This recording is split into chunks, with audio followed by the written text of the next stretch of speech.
Assalamualaikum warahmatullahi wabarakatuh. Perkenalkan, nama saya Dini Anggraini Lumako, Stambuk A11120095. Pada kesempatan kali ini, saya akan membawakan materi mengenai prosa, fiksi, dan drama.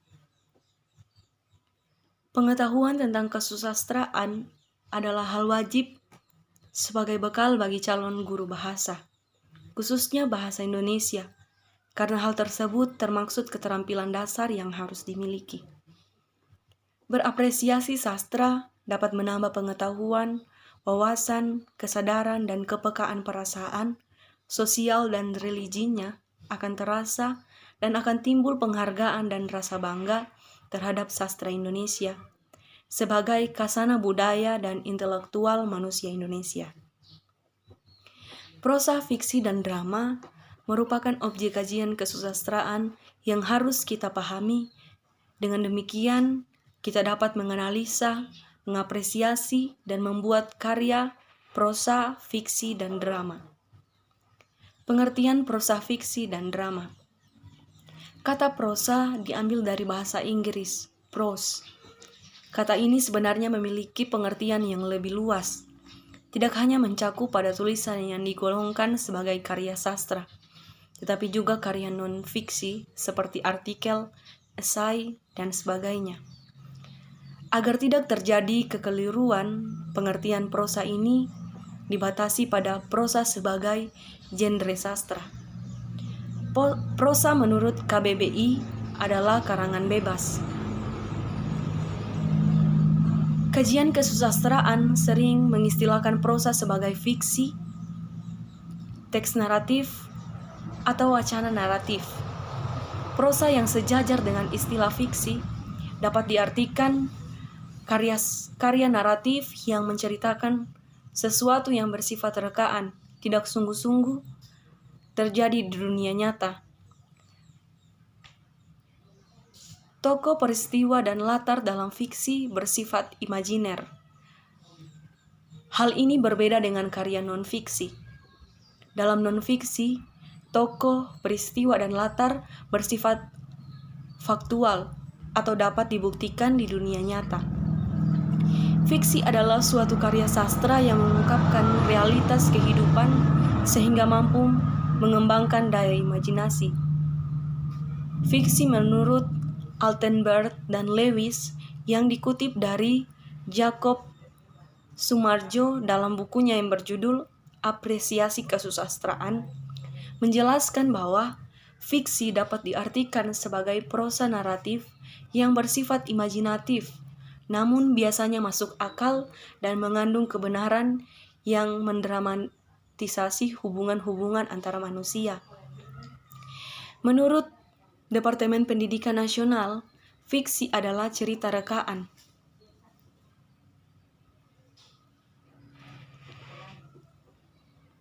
Menyebut fiksi ini dengan istilah cerita rekaan, yaitu kisahan yang mempunyai tokoh, lakuan, dan nalur, dan dihasilkan oleh daya khayal atau imajinasi dalam ragam prosa. Logika dalam prosa fiksi adalah logika imajinatif, sedangkan logika dalam non-fiksi adalah logika faktual. Prosa fiksi dapat dibedakan atas pendek dan novel. Drama adalah salah satu jenis karya sastra yang mempunyai kelebihan dibandingkan dengan karya sastra jenis lain, yaitu untuk unsur pementasan yang mengungkapkan isi cerita secara langsung dan dipertontonkan di depan umum. Drama adalah karya sastra dalam bentuk dialog yang dimaksudkan untuk dipentaskan atau dipertunjukkan. Menurut Departemen Pendidikan Nasional, drama adalah komposisi syair atau prosa yang diharapkan dapat menggambarkan kehidupan dan watak melalui tingkah laku atau acting atau dialog yang dipentaskan. Cerita atau kisah terutama yang melibatkan konflik atau emosi yang khusus dan disusun untuk dipertunjukkan teater. Drama juga dapat diberi pengertian cerita, atau karangan yang berbentuk skenario lengkap, di mana semuanya telah diuraikan secara rinci oleh penulis drama. Misalnya kalimat-kalimat yang harus diucapkan oleh pemain, sikap dan gerakan yang harus dimainkan oleh pemain, juga tempat adegan dalam cerita drama diuraikan secara rinci oleh penulisnya. Bahasa yang dipakai disesuaikan dengan bahasa golongan pelaku. Jenis prosa fiksi dan drama. Prosa fiksi dapat dibedakan atas prosa lama dan prosa baru. Sedangkan drama dapat dibedakan atas drama menurut masanya dan drama berdasarkan isi kandungan cerita. Prosa lama adalah prosa yang hidup dan berkembang dalam masyarakat lama Indonesia. Prosa lama merupakan karya sastra yang belum mendapatkan pengaruh dari sastra atau kebudayaan barat. Prosa lama yang mula-mula timbul dan disampaikan secara lisan, disebabkan karena belum dikenalnya bentuk tulisan. Sebab masyarakat Indonesia menjadi akrab dengan tulisan, maka karya sastra berbentuk tulisan pun mulai banyak dikenal. Sejak itulah sastra tulisan mulai dikenal, dan sejak itulah pula babak-babak sastra pertama dalam rentetan sejarah sastra Indonesia mulai ada. Prosa lama terbagi atas, yang pertama, bidal. Bidal adalah cara berbicara dengan menggunakan bahasa kias. Yang kedua, hikayat. Hikayat berasal dari India dan Arab, yaitu bentuk sastra lama yang berisikan cerita, kehidupan para dewa-dewi, peri, pangeran, putri kerajaan, serta raja-raja yang memiliki kekuatan gaib. Yang ketiga, sejarah atau tambo. Sejarah disebut juga tambo, berasal dari bahasa Arab, yaitu dari kata sajatun yang berarti pohon. Sejarah adalah salah satu bentuk prosa lama yang isi ceritanya diambil dari suatu peristiwa sejarah. Yang keempat, dongeng. Bentuk sastra lama yang bercerita tentang suatu kejadian yang luar biasa yang bersifat khayalan dan dari pengarangnya. Prosa baru. Prosa baru adalah karangan prosa yang timbul setelah mendapat pengaruh sastra atau budaya barat.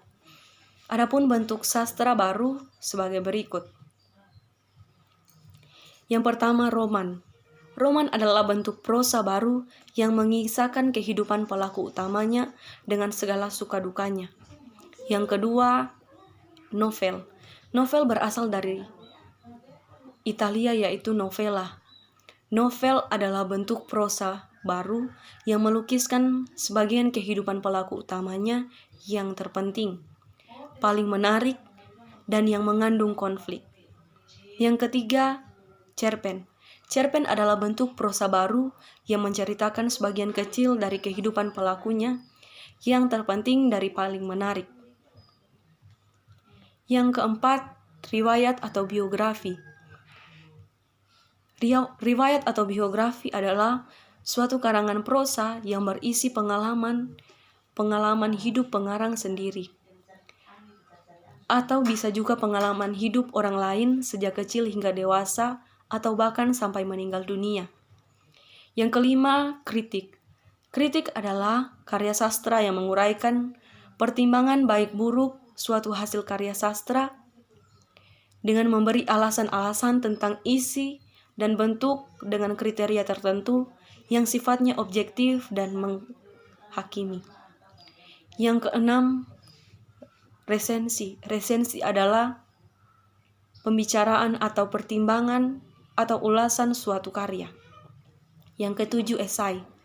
Esai adalah ulasan atau kupasan suatu masalah secara sepintas atau berdasarkan pandangan pribadi penulisnya. Drama. Berdasarkan masanya, drama dapat dibedakan atas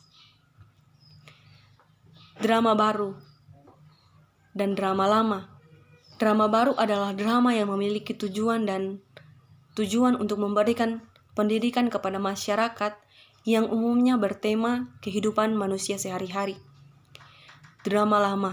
Drama lama adalah drama khayalan yang umumnya menceritakan tentang kesaktian, kehidupan keistanaan atau kerajaan, kehidupan dewa-dewi, kejadian luar biasa, dan lain sebagainya.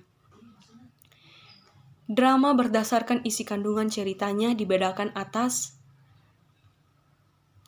Yang pertama, drama komedi. Adalah drama yang lucu, yang menggelitik, penuh keceriaan. Yang kedua, drama tragedi. Adalah drama yang ceritanya sedih, penuh kemalangan. Yang ketiga, drama tragedi komedi. Adalah drama yang ada sedih dan ada lucunya. Yang keempat, opera adalah drama yang mengandung musik dan nyanyian. Dan masih banyak lagi drama berdasarkan isi kandungan ceritanya. Sekian materi yang dapat saya sampaikan. Wassalamualaikum warahmatullahi wabarakatuh. Terima kasih.